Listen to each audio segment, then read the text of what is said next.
friends, Teresa Dufro here, and if you are looking for a summer page turner or the next subject for your book club, I have a suggestion.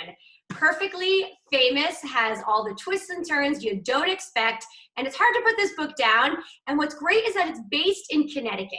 And today I'm so lucky because I am joined by USA Today bestselling author and Connecticut native, the author Emily Liebert. Nice to have you here via Zoom.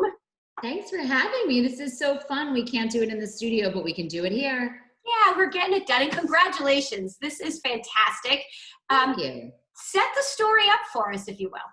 Sure. So Perfectly Famous is about two strong women. One is named Ward DeFleur, and she is a very, very famous crime novelist. At the beginning of the book, you find out that her teenage daughter, Stevie, has been abducted and killed. And she flees her town in Connecticutt. She reneges on all of her book deals, and she goes into hiding, a depression of sorts. Of course, she's lost her child. And enter Bree Bennett, a second woman who is a former journalist come housewife, who is recently divorced and also has a teenage daughter. And she is feeling the void in her life of no longer having a husband and no longer having a daughter who needs her all the time. And she's a big Ward DeFleur fan. And in her effort to get back into the workforce, she decides she's going to find Ward, tell her story, and in doing so, gets entangled with Ward's daughter, Stevie's killer. Fascinating. Dun, dun, dun. There are a lot of cliffhangers, and there's a lot of things you don't expect while you're reading the book, which makes it so much fun. And I think for Connecticut residents, if we're reading it, it's even more fun because you call out different places. People are going to recognize where you're talking about in Fairfield County. Yes, I take you to some of the restaurants and other places for sure. Now, let's talk about the two main characters. Would you say they're based on anyone? When you write your stories, do you have friends in mind, or how do you create these characters?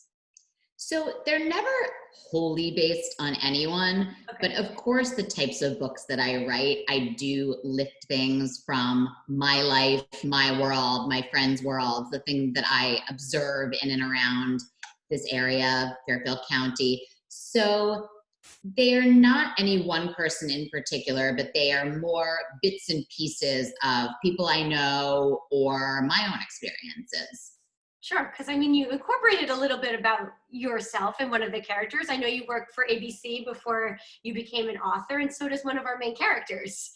Definitely. I mean, I'm an author, so I'm similar to Ward in that way, obviously. The difference between us is that she is reticent about public publicity, and she's very anxious when it comes to going out into big events and meeting her fans, and I am definitely not that way. I'm more of an extrovert than Ward is. Okay. And certainly with Bree, she is a former journalist, and I got my start in journalism. So yeah, definitely those pieces of those characters are somewhat my life. And let's talk about some of the love interests in the book. We don't want to give anything away, but there are some characters that kind of come in and, you know, you have to kind of figure out what's going on. I mean, there's Scott, who's a new beau that Bree is dating. It seems fun, but we're trying to figure out his role in the book, right? That's right. And then there's a long lost love, Alex, who I have to tell you, when he was introduced, I thought it was really interesting. This was one of the main characters' boyfriends from college, but I got suspicious also of this character. Rightfully so, or we're not giving anything away? Understandably, rightfully so. Mission accomplished. And I also thought one of the great characters was Bree's mother, because can it be everybody's mother in this area?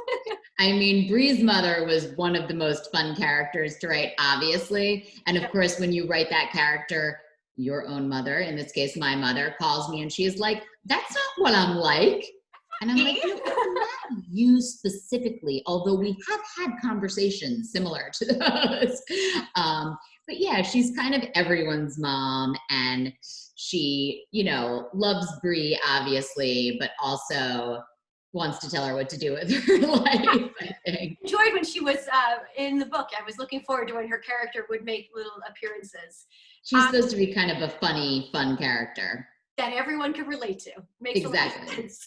So I want to ask you, how has this time around, this book tour, been a little bit different? Obviously, we're doing this via Zoom, but it works, right?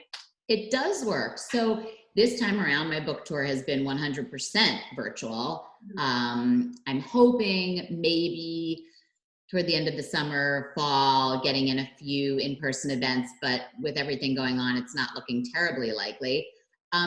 Listen, it's always so fun and so rewarding to go and actually meet my readers in person and interact with them. But at the same time, the nice thing about virtual is that anyone can join. So someone in Idaho, California, Chicago can watch this Zoom, whereas that's not happening if you're in Chicago or California. Only the people in that town or city can come. So it's the silver lining. It makes sense, right? Yes, I try to look for a silver lining. You have to, with everything going on. Situation, right? And I kind of wanted to ask you a little bit about that, being a busy mom with 2 boys. How did the quarantine go? I mean, this was when your book was getting released at the same time. Yeah. It couldn't have been a busier time, and everyone's kind of in lockdown in your house. Yeah, it was touch and go. I almost gave the children away to anyone on the street. It's very difficult to write when the kids are around. So I am already writing my next book, and that definitely went on hold for a little bit in the beginning of the quarantine when I was also doing all of the homeschooling or crisis learning, as they called it. After a while, my kids got into a groove and they were able to do it themselves. And my kids are also almost 10 and 11 now, so they are somewhat self-sufficient in certain ways. They would get up and make themselves breakfast in the morning. My husband was around in the beginning, so he was there to help out. It takes a village, we had our babysitter was living with us in the beginning and helping a little bit, but it's definitely not easy. And as I just mentioned to you, my kids are at camp now, so that is helping in a major way. Sure.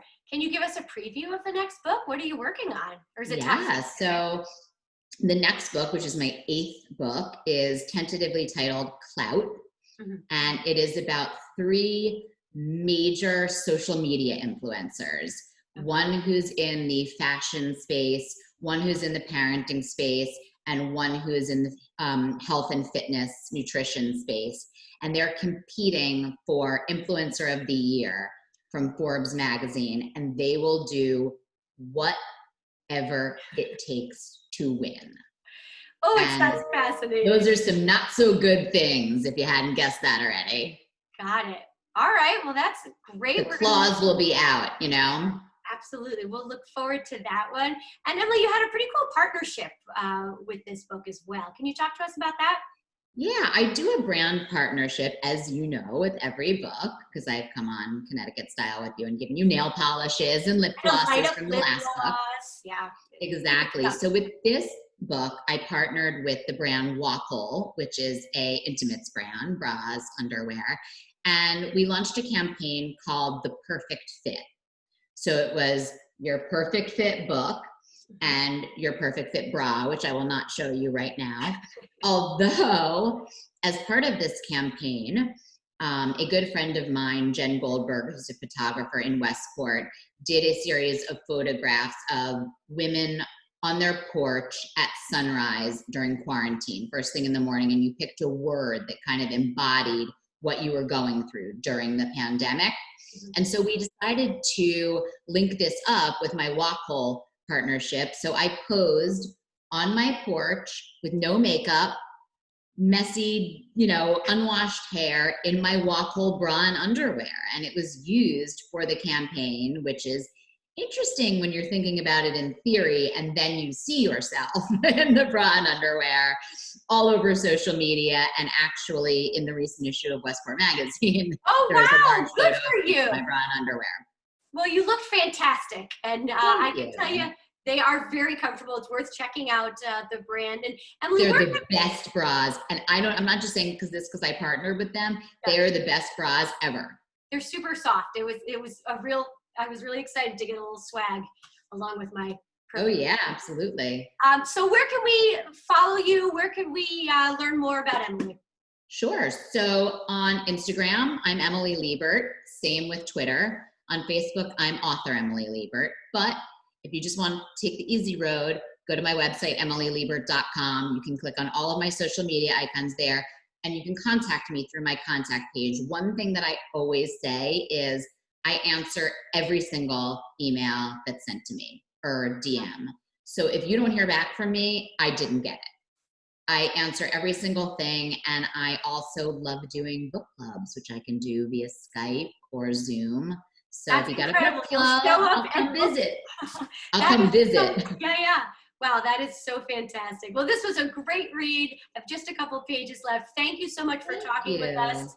you. And we'll look forward to the next one. And Perfectly Famous, available just about everywhere, right? Everywhere, Amazon, every bookstore, online, you name it. We'll get our copy. Thank you. Thanks, Teresa. Sure.